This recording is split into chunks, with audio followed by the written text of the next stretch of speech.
नमस्कार दोस्तों, आप सबका स्वागत है हमारे चैनल शिव महिमा में। आज हम सुनेंगे कि इस सृष्टि में जब कोई नहीं था, तब कौन था और कैसे महादेव ने इस सृष्टि की रचना की और फिर कैसे विष्णु जी और ब्रह्मा जी का जन्म हुआ। तो आइए देर ना करते हुए इस कहानी की शुरुआत करते हैं। जिस समय महाप्रलय आई थी और पूरा संसार नष्ट हो गया था, चारों ओर सिर्फ अंधकार ही अंधकार था। सूर्य, चंद्रमा सब दिखने बंद हो गए थे। ना दिन बचा था, ना रात, ना पानी बची थी, ना आग, ग्रह, नक्षत्रों का तो कुछ पता ही नहीं चल रहा था। शब्द हो या स्पर्श या फिर गंध, रूप, रस, सबका अभाव हो गया था। ऐसे में जो बचा था वो था सिर्फ सत्य, और सत्य को सिर्फ अपने अंदर ही देखा जा सकता है, जिसे परब्रह्म कहते हैं। और फिर सृष्टि की दोबारा समय आने पर उन्होंने अपनी लीला दिखाई और एक मूर्ति की रचना की। यही सदाशिव यानी भगवान शिव की मूर्ति है। सभी पंडित विद्वान इसी मूर्ति को ईश्वर कहते हैं। उन्होंने फिर अपने शरीर से एक साफ शरीर वाली स्वरूपभूता शक्ति की रचना की। वही फिर परम शक्ति, प्रकृति, गुणमयी और बुद्धि की जननी कहलाई। इन्हें ही शक्ति, अंबिका, प्रकृति, संपूर्ण लोकों की जननी, त्रिदेवों की माता, नित्या और मूल कारण भी कहते हैं।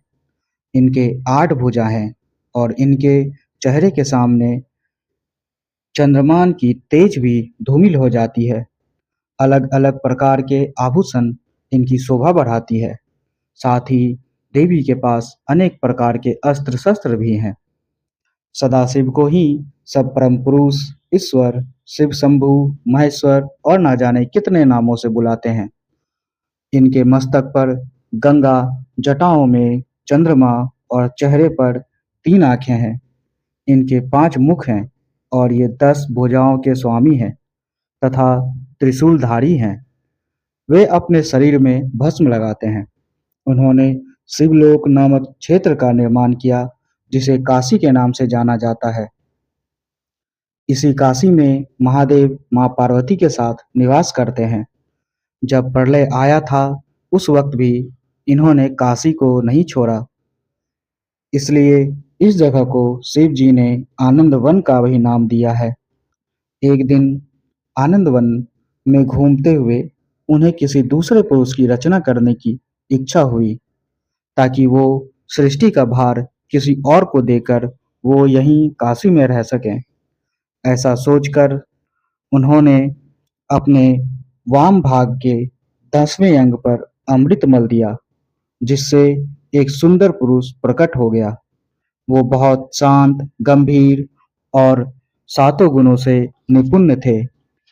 उनकी कांति इंद्रनील मणि के समान श्याम थी।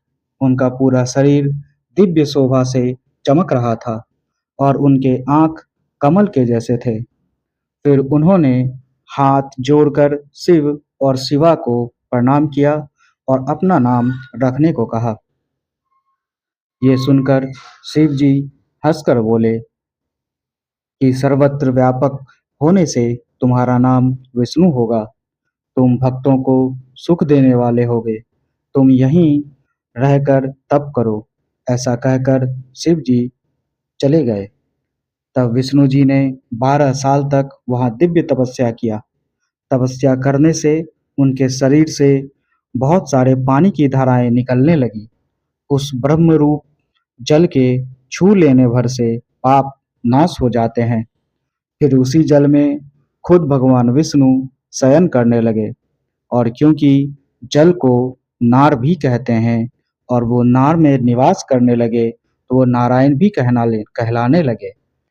जब वो जल में शयन करने लगे, तब शिव जी के इच्छा से विष्णु जी के नाभि से एक बहुत बड़ा कमल प्रकट हुआ। वह पीले रंग का था और उसकी ऊंचाई भी कई योजन थी। उसके बाद शिव जी ने अपने दाहिने अंग से ब्रह्मा जी को उत्पन्न किया और उन्हें उस नाभि से निकले कमल में डाल दिया, जिससे फिर ब्रह्मा जी का जन्म हुआ। इस प्रकार हमने देखा ब्रह्मा, विष्णु और महेश तीनों की उत्पत्ति कैसे हुई।